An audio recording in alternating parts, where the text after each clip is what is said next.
Silk rustled against the cold marble of St. George's Cathedral, a sound swallowed by the suffocating silence of 300 guests holding their collective breath. A wedding day is supposed to be the absolute pinnacle of a woman's life, a grand ascension into respectable society. But when the Duke of Westford walked down the aisle with his notorious mistress clinging to his arm, he didn't just break an unspoken vow, he insulted a dynasty.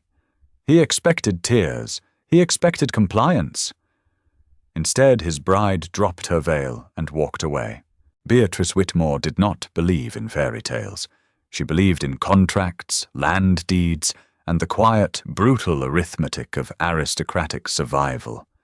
She stood at the altar of St. George's, wrapped in 40 pounds of ivory silk and Duchess lace, acutely aware that she was nothing more than a highly decorated commodity. Her father, Lord Thomas Whitmore, had negotiated this merger for 6 months. Beatrice brought a flawless bloodline and a desperate need for capital. Angelo Jimenez, the Duke of Westford, brought an ancient title, limitless wealth, and a reputation that required immediate laundering. It was a clean trade. Beatrice had accepted her fate with the cold pragmatism of a soldier being handed a rifle. She did not love Angelo. She barely tolerated his scent of stale brandy and unearned arrogance. But she was prepared to be his Duchess.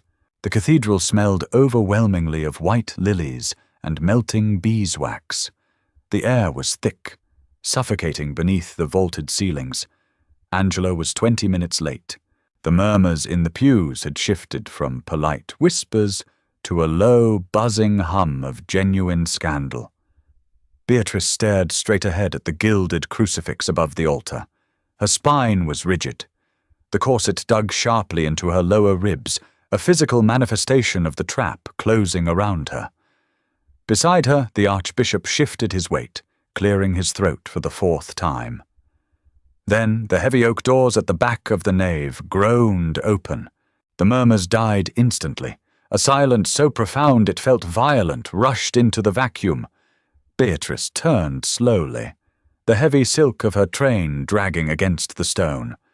She expected to see Angelo, perhaps ruffled, perhaps hung over, striding down the aisle with a careless apology on his lips. She saw him, but he was not alone. Angelo Jimenez walked down the center aisle of St. George's Cathedral with a woman on his arm. Not his mother, not a sister. It was Genevieve Laurent. Everyone in London knew Genevieve. She was an actress of mediocre talent, but possessing a sharp, feline beauty and a ruthless intellect. She was Angelo's mistress. For 3 years she had lived in a townhouse he purchased for her in Mayfair, draped in his diamonds, driving his carriages. Society tolerated her existence because it was kept neatly in the shadows. Men had mistresses. It was an ugly, boring fact of the world.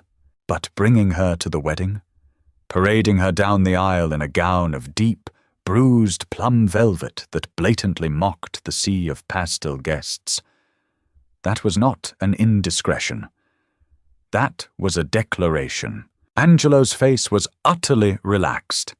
He wore a faint, bored smile, his chin tilted up. He was sending a message, broadcasting it to the 300 aristocrats in the pews, to Beatrice's apoplectic father, and to Beatrice herself. I own this room. I own you. I will do exactly as I please, and you will all swallow it. Genevieve clung to his arm, her gaze fixed on Beatrice. There was a challenge in the other woman's eyes, a desperate, triumphant hunger. Beatrice felt a strange, detached calm wash over her. Her father, sitting in the front pew, was purple in the face, half rising from his seat, restrained only by his brother's hand on his shoulder. The guests were statues, terrified to miss a single second of the spectacle. Angelo stopped at the base of the altar steps. He released Genevieve's arm with a pat. She stepped back, taking a prominent place in the front row, entirely unbothered by the venomous glares of the Whitmore family. Angelo climbed the 3 steps to stand beside Beatrice. He smelled of cigars and expensive cologne. My apologies for the delay, Archbishop, Angelo said, his voice carrying easily through the silent church. Traffic on the Strand was abominable. He turned to Beatrice. He offered his arm. He expected her to take it. He expected her to bow her head, swallow the bile of humiliation, and say her vows. He knew the Whitmores were broke. He knew Beatrice had no options. He was counting on the ironclad cage of societal expectation to force her compliance. Beatrice looked at his extended arm. The gold threading on his sleeve caught the candlelight. "Angelo," Beatrice said. Her voice was quiet, but in the echoing silence of the cathedral, it snapped like a dry twig. "Yes, my dear," he replied, a patronizing edge to his tone. "Are you unwell?" Angelo's brow furrowed slightly. "I am perfectly well. Shall we proceed?" "You brought your whore to our wedding," Beatrice stated. She didn't whisper. She spoke with the clear, crisp enunciation of a woman ordering tea. A collective gasp echoed from the pews. Several older women clutched their pearls. Angelo's face flushed, the smug veneer cracking for a fraction of a second. "Keep your voice down," he hissed, leaning in. "Do not make a scene, Beatrice. You know the arrangement." "I know the arrangement," Beatrice replied, her voice remaining perfectly level. "The arrangement was my dignity in exchange for your capital. You have just breached the contract." "You are being hysterical. Say the vows." His eyes hardened, turning flat and cruel. Beatrice looked past him. She looked at Genevieve, who was watching with a tight, nervous smile. She looked at her father, whose eyes pleaded with her to just get through it. He was begging her to accept the humiliation so he could keep his country estate. A profound, exhausted cynicism settled into Beatrice's bones. This was the rest of her life. Decades of this man, pushing boundaries, testing her breaking point, publicly degrading her to stroke his own fragile ego. No, Beatrice reached up. She unpinned the heavy Brussels lace veil from her hair. The ivory comb snagged on her intricate updo, pulling a few strands loose. She didn't care. She let the veil fall. It pooled on the marble floor between them, a fragile, discarded barrier. "I find I am no longer interested in your capital, Your Grace," Beatrice said. She turned on her heel. "Beatrice!" Angelo barked, his voice cracking with sudden, genuine shock. "If you walk down those steps, it is over. That," Beatrice said without looking back, "is the general idea." She walked down the aisle. The heavy silk train whispered loudly against the stone. The guests parted perfectly, shrinking back into the pews as if she were made of fire. She didn't look at Genevieve. She didn't look at her father. She walked out of the heavy oak doors into the blinding grey light of the London afternoon and breathed in the exhaust of the city. It tasted like freedom. The carriage ride back to the Whitmore townhouse in Mayfair was entirely devoid of the dignified silence Beatrice craved. Her father sat opposite her, vibrating with a rage so intense it bordered on a medical emergency. He slammed his silver-tipped cane against the carriage floorboard. "You have destroyed us!" Lord Whitmore spat, flecks of spit hitting the velvet upholstery. "A little embarrassment, that is all it was. A minor embarrassment you could have weathered, but no, you have made a mockery of this family." Beatrice stared out the window. The streets of London rolled by, grey and indifferent. She felt surprisingly light. "He brought his mistress to the altar, father. He humiliated us." "He is a duke!" her father roared. "Dukes do as they please. You think your mother enjoyed my indiscretions? She had the good grace to look the other way. Now what do we have? Debts, Beatrice. Ruinous, insurmountable debts." "Sell the Yorkshire estate," she said flatly. "It's been in the family for 300 years. Then go to debtor's prison with your pride intact." Beatrice snapped, finally turning to face him. Her eyes were hard, devoid of the daughterly deference she had faked for 22 years. "I will not tie myself to a man who treats me like a dog to be kicked for his amusement. I was a bride, father, not a martyr." The moment the carriage pulled up to their residence, Beatrice stepped out before the footman could fully lower the steps. She marched through the front doors, ignoring the wide-eyed stares of the domestic staff, who had clearly already heard the news. Gossip in London travelled faster than disease. She walked into her bedroom and rang violently for her maid. "Get this off me," Beatrice ordered. The maid, a young girl named Clara with trembling hands, began unlacing the gown. The silk fell away like shedding skin.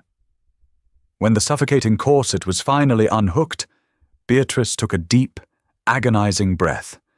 Her ribs ached. She stepped it out of the crinoline and walked over to the mahogany side table in nothing but her chemise. She did not weep. She didn't feel the urge to throw herself on the bed and sob into the pillows. She felt a cold, jagged anger and a deep, gnawing anxiety about tomorrow, but no regret.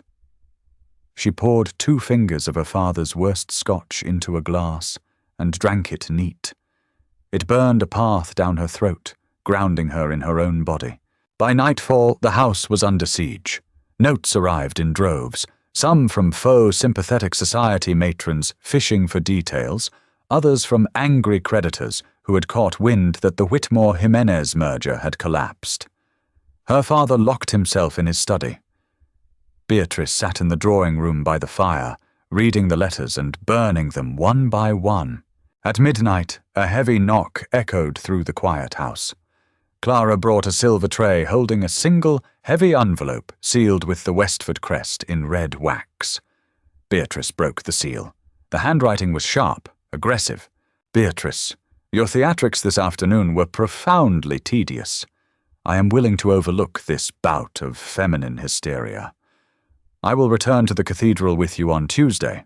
We will have a private ceremony. No guests. You have made your point. Now cease this foolishness before your father loses his shirt. Westford." Beatrice read the note twice. He actually believed he was being magnanimous. He believed she would come crawling back because the alternative, ruin, was unthinkable to a woman of her station. He didn't understand that she would rather be ruined on her own terms than survive on his. She didn't write a response. She simply folded the letter, walked to the fireplace, and dropped it into the dying embers. She watched the red wax melt and the paper curl into black ash. Then she went to her desk and pulled out a leather-bound ledger. It was a record of her mother's personal assets.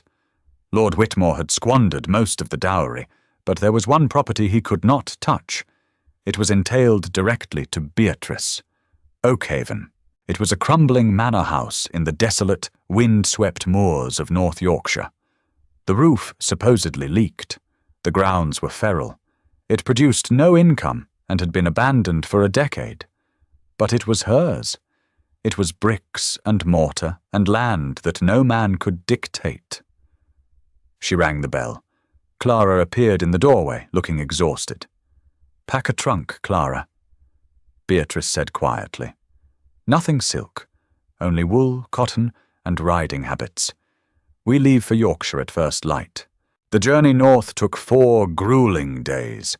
The carriage rattled over rutted dirt roads, the sky bruised purple and grey with impending rain.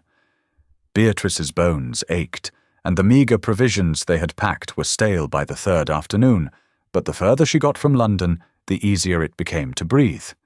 They arrived at Oakhaven in the fading twilight of a torrential downpour. The manor house loomed out of the mist like a forgotten gravestone. It was built of dark, rough-hewn stone, half swallowed by aggressive ivy.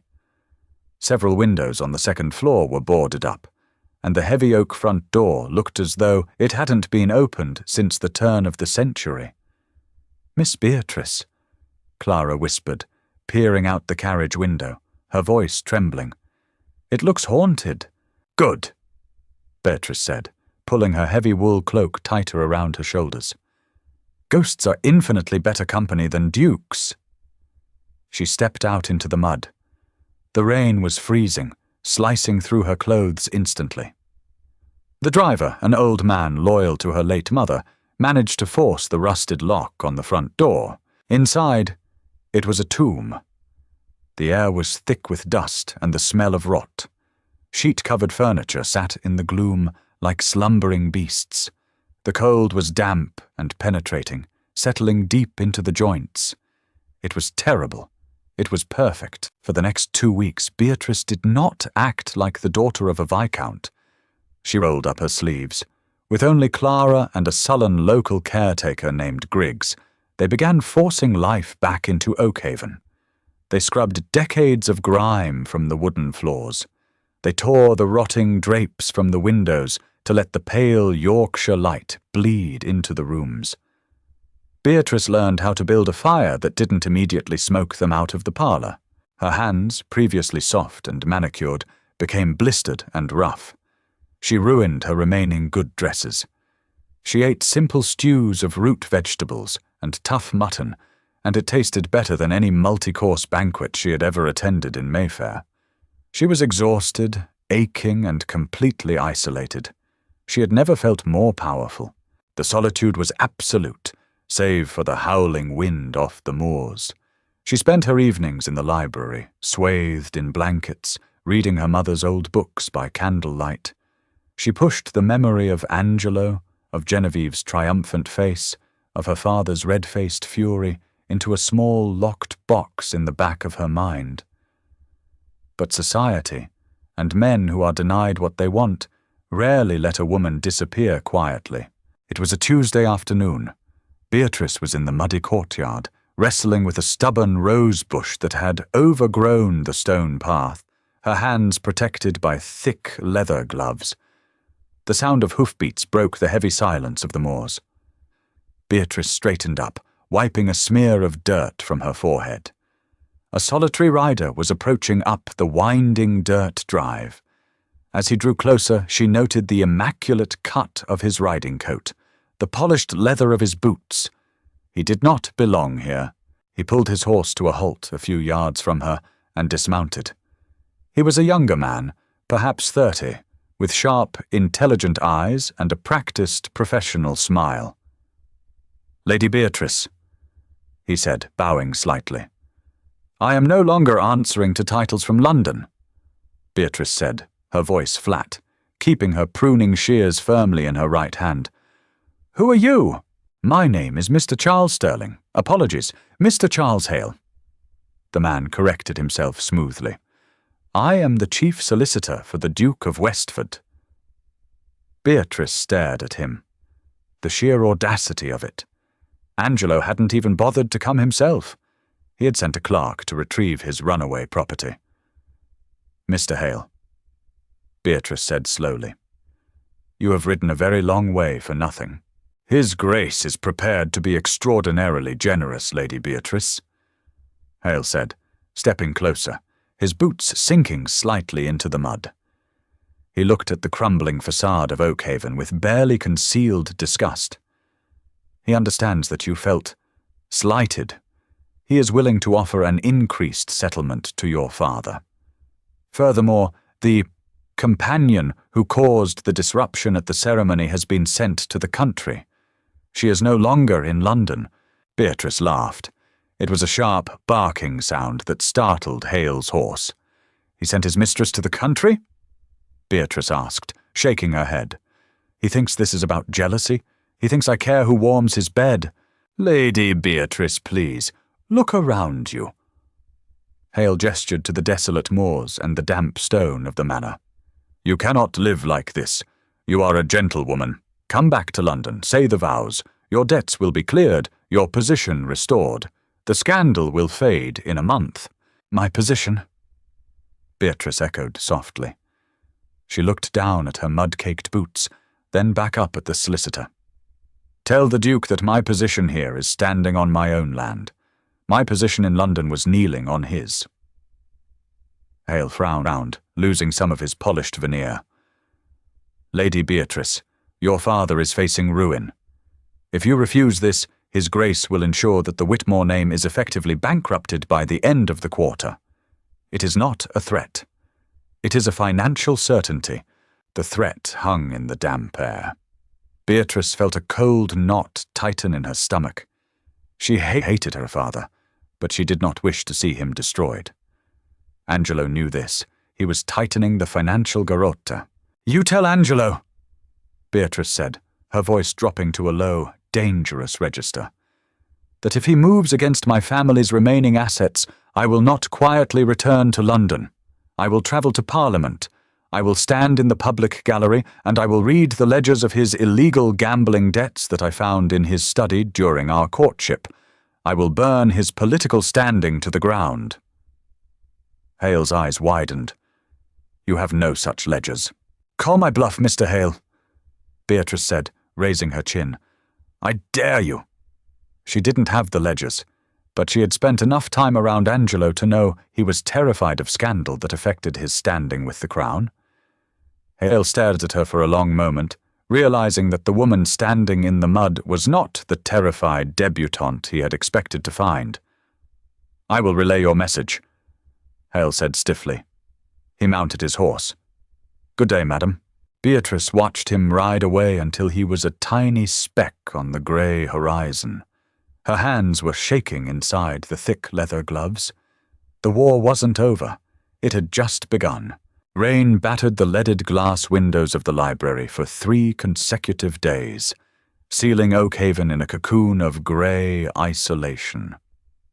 Beatrice sat wrapped in a damp wool shawl, her mother's genuine accounting book resting heavily on her knees. The numbers were not merely bleak, they were catastrophic. Oakhaven possessed 3,000 acres of rugged moorland, but land without capital to work, it was just dirt. She dragged a silver fountain pen across the coarse paper, tallying the remainder of her pocket money. £9, 4 shillings. It was enough to buy flour, root vegetables, and perhaps coal for another month. It was not enough to hire shepherds for the spring lambing season, nor could it repair the collapsed eastern roof that was currently leaking rainwater into the drawing room. Angelo's silence from London was deafening. She had successfully bluffed his solicitor, but Beatrice knew the Duke of Westford was not a man to simply accept defeat. He was likely regrouping, calculating a quieter, more devastating method of retaliation. She needed an income. "Griggs?" Beatrice called out, her voice cutting through the damp chill of the hallway. The sullen caretaker appeared a moment later, wiping grease from his hands onto a coarse rag. He looked at her with the perpetual simmering resentment of a man who did not like taking orders from a disgraced 22-year-old woman. "What do we actually own out there?" Beatrice asked, gesturing toward the fog-choked window. "Aside from mud and heather?" Griggs scratched his jaw, his eyes narrowing. "Sheep, mostly. A few hundred head of swaledales wandering the high crags. Feral things, haven't been properly sheared or counted in 5 years. Then we shear them," Beatrice stated, closing the ledger with a sharp snap. "Wool cells, the mills in Bradford are always buying." Griggs let out a harsh, scraping laugh. "And who is going to catch them, Lady Beatrice? You? Clara? It takes a dozen men and good dogs to bring that flock down from the crags. Men expect wages, hard coin, not promises from a crumbling house."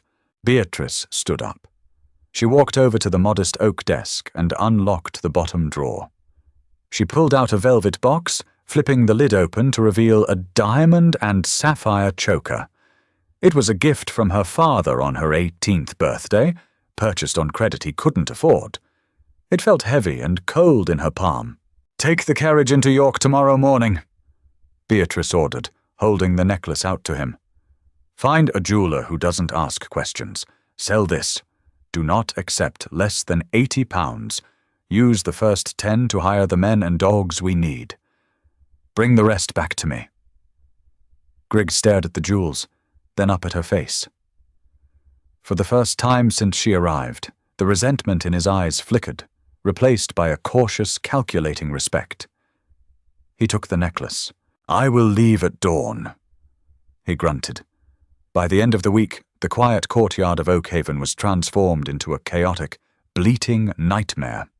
12 local men, rough-hewn and smelling of damp wool and pipe tobacco, drove the feral Swaledale sheep down from the moors. The noise was deafening. The smell was sharp, an intense mixture of wet lanolin, mud, and manure. Beatrice did not hide in the house. She stood in the center of the courtyard, wearing her oldest riding habit, her boots buried in the muck. She held a clipboard, counting the fleeces as the men threw them onto the weighing scales. It was exhausting, filthy work. A stray sheep bolted, knocking into her and sending her sprawling into the mud. The men paused, holding their breath, waiting for the aristocratic lady to burst into tears and flee to her parlor.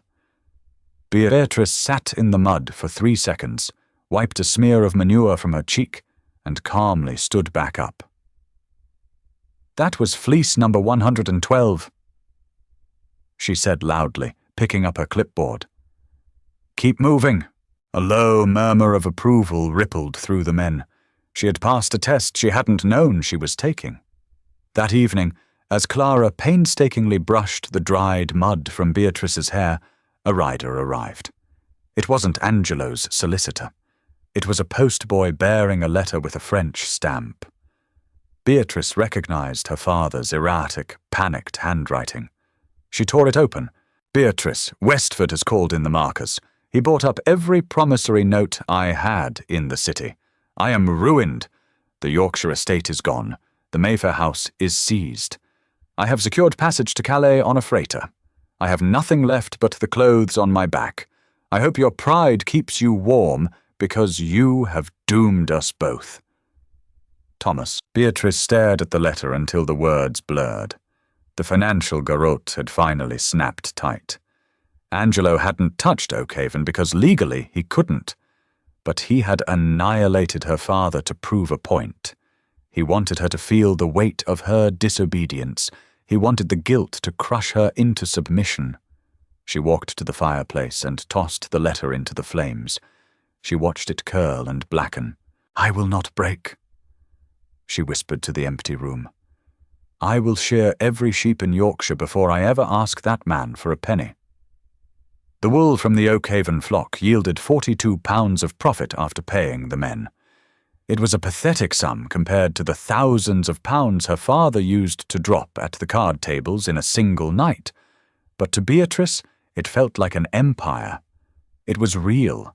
She had earned it.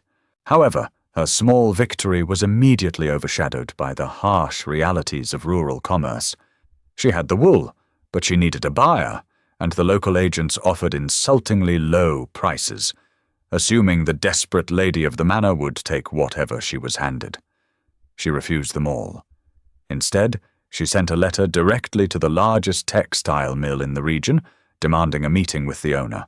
3 days later, a heavy, unadorned black carriage pulled up Oakhaven's drive. The man who stepped out was not a gentleman by London standards. Henry Talbot wore a suit of dark, durable worsted wool, utterly lacking the tailored elegance of Mayfair. He had broad shoulders, a square jaw, and hands that looked as though they had actually operated the looms he now owned. He was a man of industry, new money, and ruthless efficiency. Griggs showed him into the drawing room, where Beatrice had managed to light a respectable fire. "Lady Beatrice," Henry said, his voice a deep, gravelly baritone. He did not bow. He offered a curt nod. "I received your letter. You mentioned 50 bales of raw Swaledale." "I did, Mr. Talbot," Beatrice said, remaining seated in the wingback chair. She gestured to the seat across from her. "Please." Henry sat down. He looked around the room, taking in the faded wallpaper, the lack of ornaments, and the cold, damp air. His eyes missed nothing. "I will be blunt, madam," Henry said, leaning forward and resting his large hands on his knees. I usually deal with agents. I don't typically make personal calls to decaying estates, but rumour in the village says the runaway bride of the Duke of Westford is currently wading through sheep manure in my county." I confess my curiosity got the better of me. I am glad my personal misfortunes provide you with entertainment, Mr. Talbot, Beatrice replied, her tone matching his bluntness. But you are here because you need wool, and I have 50 bales of exceptional quality. Swaledale is coarse. It's only good for carpets and heavy overcoats. Henry countered dismissively. I can buy it from a dozen other farms for 6p a pound. You can buy dirty, poorly sorted fleece for 6p a pound. Beatrice corrected him smoothly. My fleeces have been hand-sorted, cleaned of the worst debris, and graded. I oversaw it myself. They will save your carding machines hours of labor. I want 8p a pound. Henry raised an eyebrow, genuinely surprised. He studied her face, searching for the delicate, helpless aristocrat he had expected to find. He saw only sharp, calculating resilience. 7p. Henry said. 7.5, Beatrice countered, and you provide the carts to transport it from my barns to your mill. A slow, genuine smile spread across Henry's face. It completely changed his demeanor, softening the hard lines of his jaw. You negotiate like a dock worker, Lady Beatrice. I will take that as a compliment, Mr. Talbot. It was intended as one, he said, standing up. 7.5 it is. I will send my wagons tomorrow morning. He walked toward the door but paused, turning back to look at her. The amusement had faded from his eyes, replaced by a quiet, intense scrutiny. You should know, Henry said softly, that Westford has reach even up here. He has investments in the railways and the shipping lines. If he finds out you are doing business with me, he will try to squeeze my supply chains. Beatrice's stomach tightened, but she kept her face perfectly impassive. Are you afraid of him, Mr. Talbot? I am a businessman. I am afraid of unprofitable ventures. Henry replied. Westford is old money. He fights with lawyers and social pressure. I fight with iron and steam. Let him try to squeeze. He offered another curt nod and left the room. Beatrice listened to his carriage roll away. For the first time since she had dropped her veil at the altar, she felt a genuine spark of hope. She had an ally. Not a friend, perhaps, but a mutual combatant in the brutal arena of survival. Down in London, the season was in full swing, but Angelo Jimenez was not enjoying it. He sat in the smoking room of his private club in St. James, a glass of expensive brandy ignored on the table beside him. Genevieve sat across from him, draped in a gown of shimmering emerald silk. She looked beautiful, triumphant, and entirely out of place among the dark wood and leather chairs. You are brooding again, Angelo, Genevieve purred, reaching out to trace the rim of his glass. It is tedious. The girl is gone. Her father is exiled. You won. Let us enjoy the evening. Angelo looked at her. For 3 years she had been a thrilling rebellion, a sharp contrast to the dull, dutiful women of his class. But bringing her to the cathedral had broken the spell. By making her public, he had forced the world to look at her, and in doing so, he was forced to really look at her himself. She wasn't a rebellion anymore. She was just a woman who had cost him his public dignity. I did not win, Genevieve, Angelo said softly, his voice dripping with venom. Winning implies the opponent has surrendered. She hasn't surrendered. She is sitting in a ruined pile of rocks in Yorkshire, making a fool of me by simply refusing to die. Who cares what she does in Yorkshire? Genevieve sighed, leaning back. I care, Angelo snapped, his eyes flashing with sudden violent anger. She humiliated me. In front of the Archbishop, in front of the entire House of Lords. She made me look small. He stood up, abandoning the brandy. He walked to the window, looking out at the gas-lit streets of London. Beatrice thought she had escaped him by running to the dirt and the mud. She thought her little ruined estate was a fortress. She was wrong. I am going to burn Oakhaven to the ground. Angelo whispered to the glass, a cold, empty smile forming on his lips. and I am going to make her strike the match. Autumn ripped through the Yorkshire Valley, stripping the ancient oaks bare and turning the thick mud of Oakhaven's courtyard into rigid, frozen ruts. Beatrice sat by the meagre hearth in the drawing-room, her fingers stiff and aching as she gripped her fountain pen. The ledger balanced on her lap painted a fragile, teetering picture of survival. Henry Talbot's mill had paid promptly for the first shipment.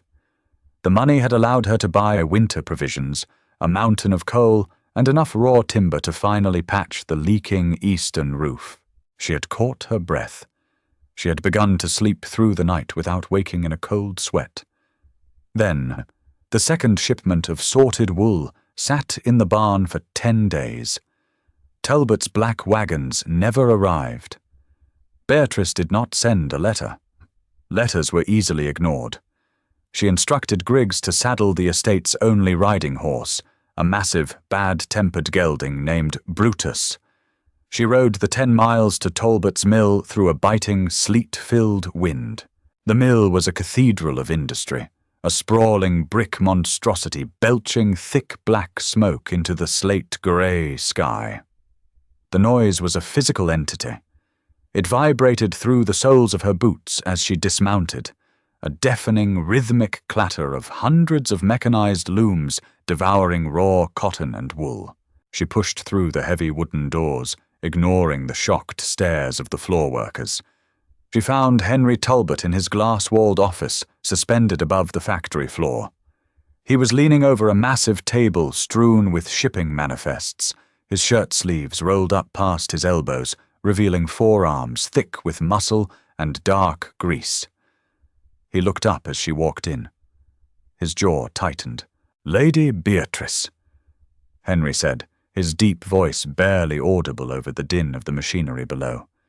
He didn't look pleased to see her. He looked exhausted.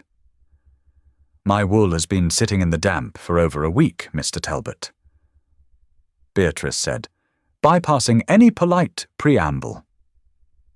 She stripped off her leather riding gloves, slapping them against her thigh. "You gave me your word. You gave me a price. If you have found a cheaper supplier, you owe me the courtesy of a direct refusal." Henry let out a harsh, humorless laugh. He walked over to a small wash basin in the corner and began scrubbing the grease from his hands with a stiff brush.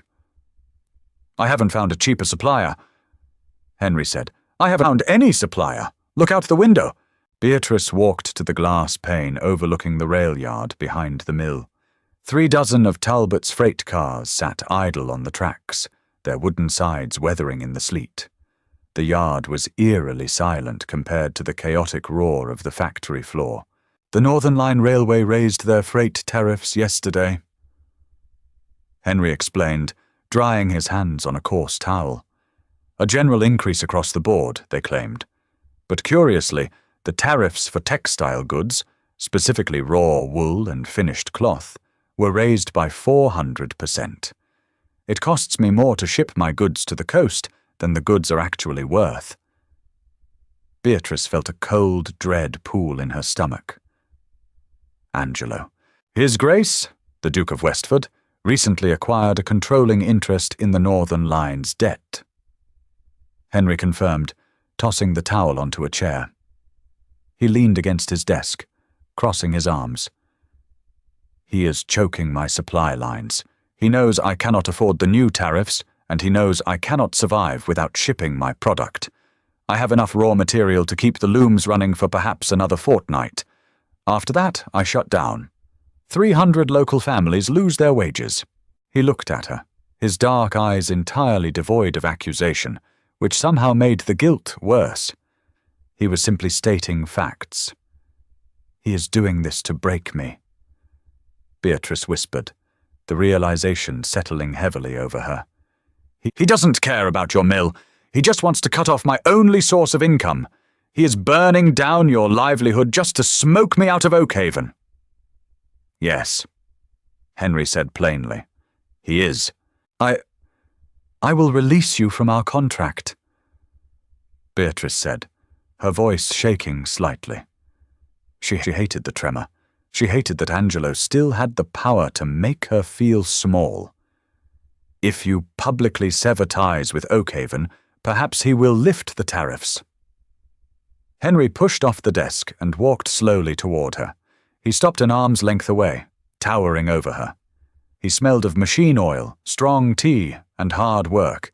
"Do you honestly believe," Henry said, his voice dropping to a low, intense rumble, "that a man who alters national railway tariffs to spite a woman will simply walk away if I apologize? He is a predator, Lady Beatrice. If I show him my throat, he will rip it out. I do not back down from aristocrats playing with ledgers.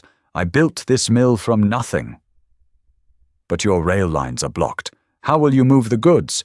"I don't know yet," Henry admitted, running a hand through his dark hair.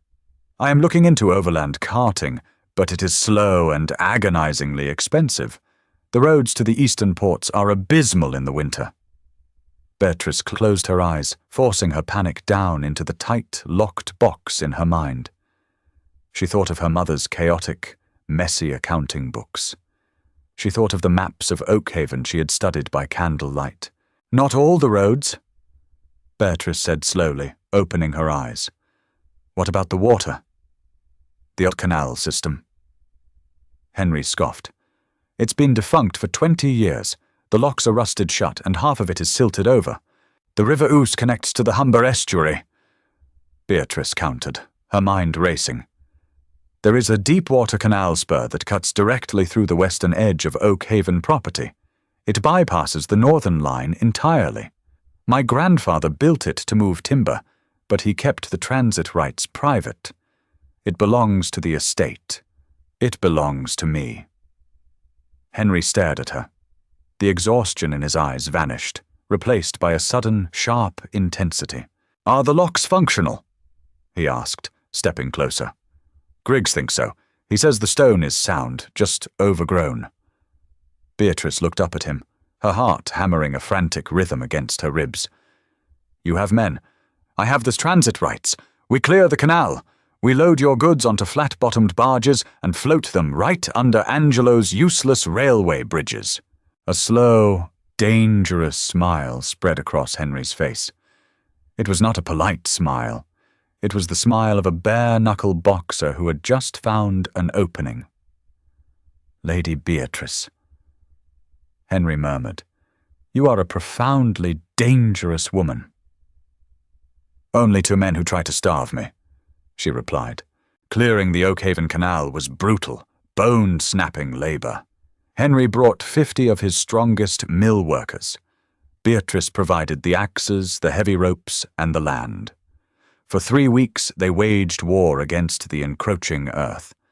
They hacked through decades of dense, frozen willow scrub and hauled massive, rotting logs out of the dark water. Beatrice was there every day. She did not swing an axe, but she organized the camps, boiled gallons of bitter tea over open fires, and kept the ledgers of the men's wages. She watched Henry work waist-deep in the freezing, muddy water, his shoulders straining as he threw his entire weight against a rusted iron lock mechanism. When it finally gave way with a deafening groan, sending a rush of dark water surging forward, the men cheered. Beatrice found herself smiling, a genuine, unforced smile. It felt entirely foreign on her face. The first barges, heavily laden with Talbot's finished textiles, floated quietly down the canal 2 days before Christmas. They slipped past the frozen landscape, completely invisible to the railway magnates in London. The victory was sweet, intoxicating, and inevitably brief. It was a bleak Tuesday morning in January. The sky was the color of a bruised plum. Beatrice was in the library, going over the newly drafted transit contracts with Henry. The fire was roaring, and for the first time since she had arrived, the room felt warm.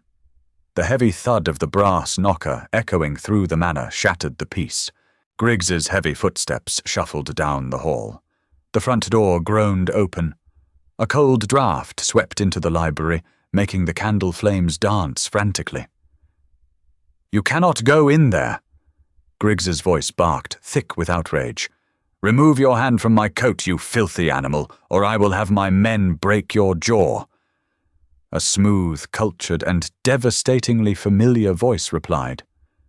Beatrice's blood turned to ice water. The pen slipped from her fingers, leaving a dark blot of ink on the contract. Angelo. He didn't wait to be announced. The library doors were pushed open violently. Angelo Jimenez, Duke of Westford, stood in the doorway. He looked entirely out of place, wearing a bespoke sable-lined overcoat and polished leather boots that had clearly never touched genuine mud until today. Behind him stood two massive men with the rough, battered faces of hired muscle. Angelo's gaze swept the room.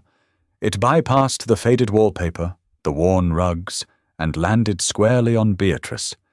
Then his eyes slid to Henry Talbot, who was slowly rising from his chair, his massive frame unfolding like a waking bear. "Angelo," Beatrice said. Her voice was terrifyingly steady. She did not stand. She remained seated behind her desk, anchoring herself to the heavy wood. "Beatrice," Angelo replied, stepping into the room. He took off his kid-leather gloves, finger by finger. "I must say the sheer squalor of this place exceeds even my most dire imaginations, and I see you have taken up entertaining the local tradesmen. How quaint." Henry said nothing. He simply stepped slightly to the side, placing himself closer to Beatrice's desk. His silence was heavier and far more menacing than Angelo's polished insults. "What are you doing here?" Beatrice asked. "I came to collect my property," Angelo said simply. He walked over to the fireplace, holding his hands out to the warmth as if he owned the hearth. "Your little canal trick was clever, Beatrice, very spirited, but it ends today. I have purchased the debt on Mr. Talbot's factory machinery from the Bank of England. The transit bypass is irrelevant if the looms are repossessed." He turned to look at Henry, a patronizing smirk on his face. "You are out of your depth, Mr. Talbot.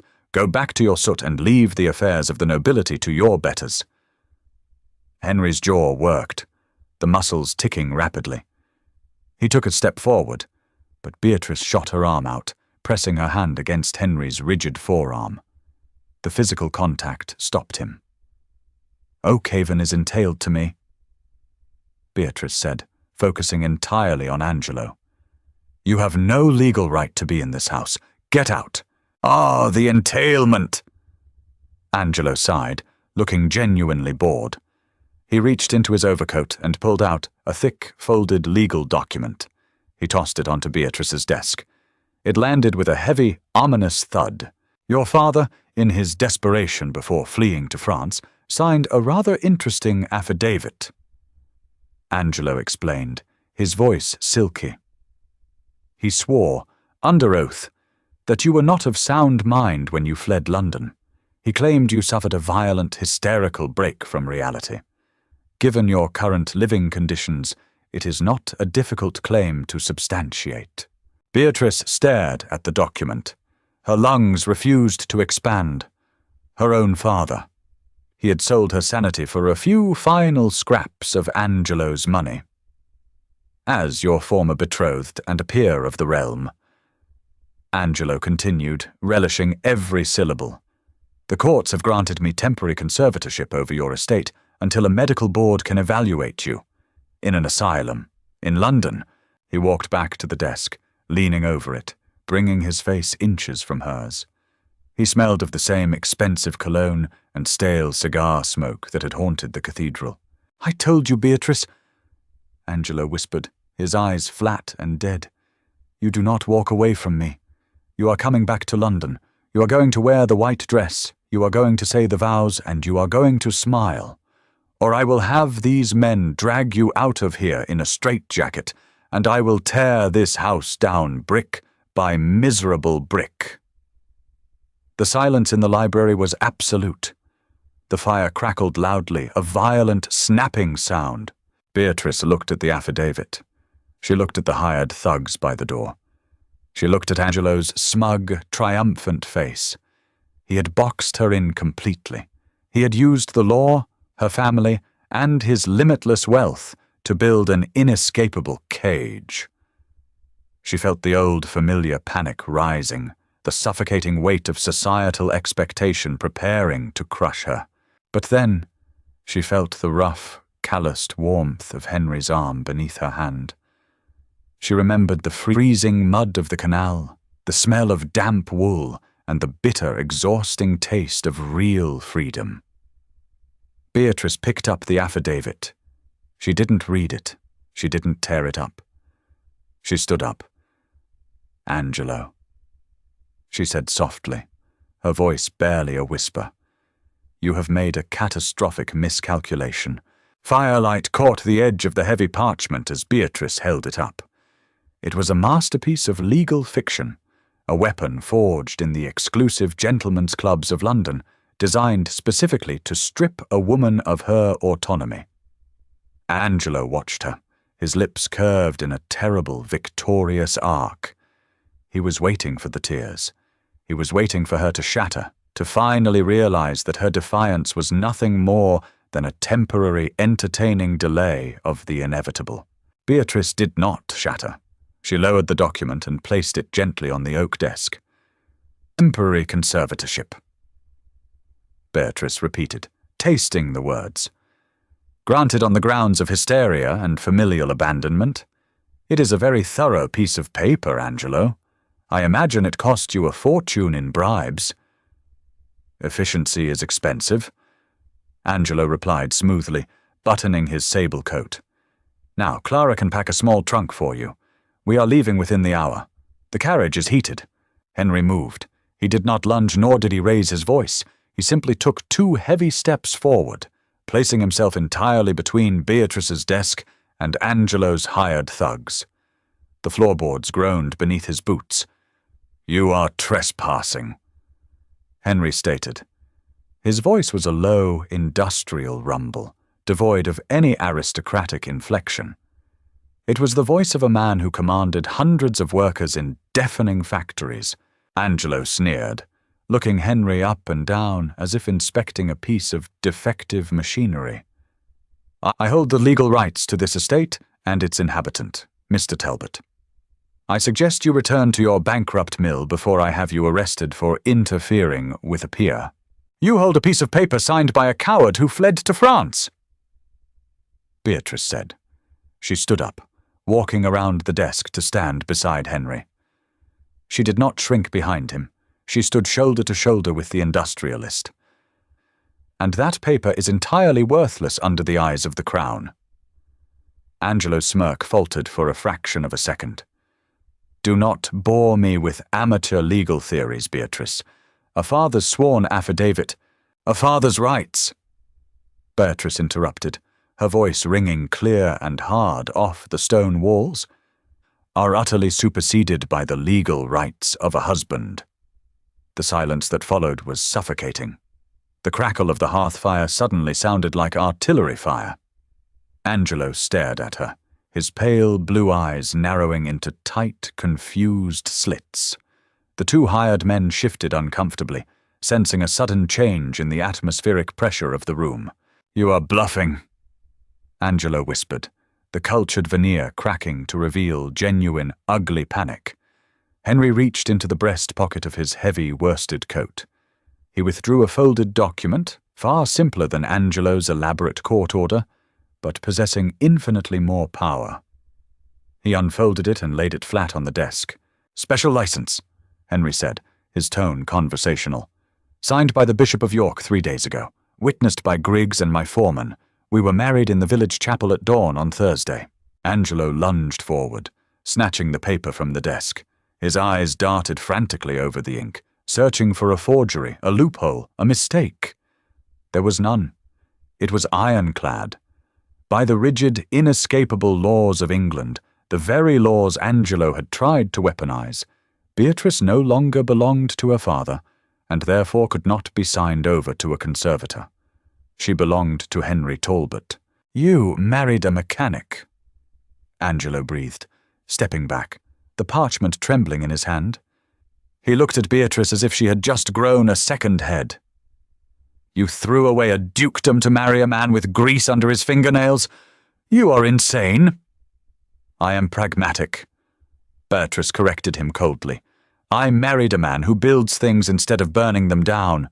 I married a man who respects my mind. And most importantly, Angelo, I married a man you cannot break." "I have already broken him," Angelo shouted, the carefully maintained facade of the bored aristocrat dissolving entirely. His face flushed a mottled, ugly purple.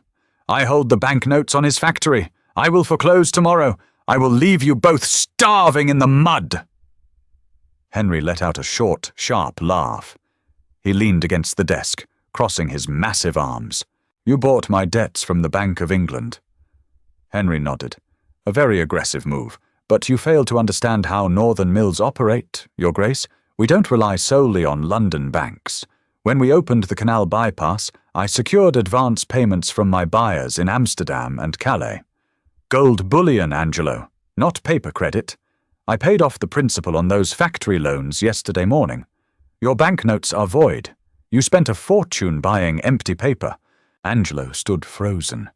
The arithmetic was crashing down on him. He had overextended his own credit to buy the railway tariffs and the factory debts, assuming it would be a brief, terrifying siege that would end with Beatrice's surrender. He had waged a war of attrition against a woman who had already learned to survive on nothing. "Griggs!" Henry barked, turning his head toward the hallway. The heavy, dragging footsteps returned, followed by the sound of 20 more. The library doors swung fully open. Griggs stood there, holding a rusted iron crowbar. Behind him stood 24 of Talbot's mill workers, men who had spent the last month hauling timber out of freezing water. They were massive, filthy, and entirely unimpressed by sable coats. "Show his grace to his carriage," Henry ordered. "If he or his men resist, throw them in the canal." Angelo looked at the wall of men. He looked at his 2 hired thugs, who had immediately lowered their hands, calculating that whatever Angelo was paying them, it wasn't enough to survive this room. Angelo turned back to Beatrice. There was no rage left in his eyes, only a hollow, terrifying emptiness. He had lost. He had been publicly humiliated at the altar, and now he had been outmaneuvered in the mud. "You will rot here," Angelo spat, his voice trembling. "I will thrive here," Beatrice promised softly. "Never return to my land." Angelo turned on his heel and walked out. The sea of mill workers parted just enough to let him pass, their silent, hostile stares burning into his back. The heavy oak doors slammed shut behind him, shaking the dust from the rafters. Winter finally broke its grip on the Yorkshire moors. The aggressive, biting frost melted into a soft, persistent rain, turning the harsh crags a vibrant, shocking green. The Oakhaven Canal flowed heavy and dark, carrying barges of wool and finished textiles efficiently toward the eastern ports, entirely bypassing the crippled Northern Line railway. Down in Mayfair, the season had ended in a spectacular, quiet implosion. Angelo Jimenez sat in his shadowed drawing room, the curtains drawn tight against the spring sunlight. The house was painfully quiet. His reckless financial maneuvering to destroy Henry Talbot had triggered a panic among his own creditors. The Duke of Westford was not bankrupt. Dukes rarely were, but he was mortgaged to the hilt, forced to lease his country estates and sell his grandfather's art collection just to keep the London townhouse open. He poured another glass of brandy, his hands shaking slightly. The door opened. Geneviève Laurent stood in the threshold. She was not wearing the bruised plum velvet she had worn to the cathedral. She wore a travelling suit of sharp, tailored navy wool, her hair pinned up severely beneath a practical hat. Angelo barely looked at her. "Tell the servants I am not receiving callers." "The servants have mostly quit, Angelo. You haven't paid them in 2 months," Geneviève said. She'd walked into the room, setting a heavy leather reticule on the side table. Angelo looked up, finally noticing her attire. "Where is you going?" "Paris," she replied simply. She reached into her pocket and pulled out a velvet box, tossing it onto the table beside his glass. It landed with a heavy thud. It was the diamond necklace he had given her for their first anniversary. "I am returning this. It should cover the butcher's bill." Angelo stared at the box, a fresh wave of humiliation washing over him. "You are leaving me. Now, when I am consolidating my assets. I am leaving you because you are a fool," Genevieve said, her voice devoid of any pity or affection. It was cold, clinical truth. "For 3 years I let you dress me up and parade me around because it served me. But you didn't bring me to that cathedral because you loved me, Angelo. You brought me because you wanted to break Beatrice Whitmore before you even married her. You wanted to prove you owned her." She pulled on her leather gloves, smoothing the fabric over her knuckles. "And she broke you instead," Genevieve continued. "She didn't shed a tear. She just walked away, and you have spent the last 6 months destroying your own life just trying to make her look back. You are obsessed with a woman who doesn't even think about you." Angelo opened his mouth to shout, to order her out, but the words died in his throat. The sheer accuracy of her cruelty paralyzed him. "Goodbye, Angelo," Genevieve said. She turned and walked out of the townhouse, leaving the door wide open. The sounds of London drifted in. Carriages, hawkers, life moving forward. Angelo sat alone in the dark, clutching his glass, finally understanding the true cost of his pride. 300 miles north, Beatrice stood on the crest of a high moorland ridge. The wind whipped her heavy woolen skirt around her boots. Below her, the valley stretched out like a green canvas. She could see the dark ribbon of the canal, the smoke rising from the distant chimneys of Henry's mill, and the sprawling, patched slate roof of Oakhaven. It was not a fairy tale. The manor still drafted terribly in the eastern wing. The sheep still smelled awful. She spent hours every evening buried in ledgers, fighting the brutal arithmetic of running a rural estate and a textile shipping operation. But it was hers. Every brick, every fleece, every drop of water in the canal. Footfalls sounded behind her, heavy and steady on the damp earth. Beatrice didn't turn. She recognized the rhythm. Henry stepped up beside her. He smelled of machine oil, strong tea, and the crisp spring air. He didn't say anything at first. He just stood with her, looking out over the empire they were slowly, painfully clawing out of the dirt. "The Bradford buyers agreed to 8 pence a pound for the spring shearing," Henry rumbled, slipping his hands into his coat pockets. "Your grading system worked. They are requesting an exclusive contract for the next 3 years. Beatrice smiled, a genuine, warm expression that crinkled the corners of her eyes. "Tell them I want 8.5, and they cover the offloading fees at the docks." Henry chuckled, a deep, resonant sound that warmed the cold wind. He turned to look at her. The marriage had started as a tactical strike, a cold piece of paper designed to block a duke. There had been no romance, no grand declarations of love. They had shared a cramped office, fought over shipping schedules, and collapsed into separate beds out of sheer exhaustion. But somewhere between clearing the rusted canal locks and balancing the winter ledgers, a profound, unshakable respect had taken root. They were two people who had looked at a rigged game and decided to flip the board. Henry reached out, his large, rough hand gently brushing a stray lock of hair from Beatrice's cheek. His touch was incredibly tender, a sharp contrast to the brutal world they operated in. "You negotiate like a dock worker, Mrs. Talbot," Henry murmured. Beatrice leaned into his touch, the cold wind entirely forgotten. She looked up at him, her eyes bright and fierce. "I am a survivor, Mr. Talbot," Beatrice replied, "and survivors always get their price." She turned back to look at the valley. She had walked away from the altar with nothing but the silk on her back and the cold anger in her chest. She had traded a gilded cage for a crumbling stone house, and in doing so, She had found the only thing that truly mattered. She had found her own ground to stand on. If you felt the sting of Beatrice's betrayal and the fierce fire of her independence, you won't want to miss what happens next. Will Angelo's threats destroy her family, or will she forge a new empire from the mud of Oakhaven? The war for her freedom is only just beginning.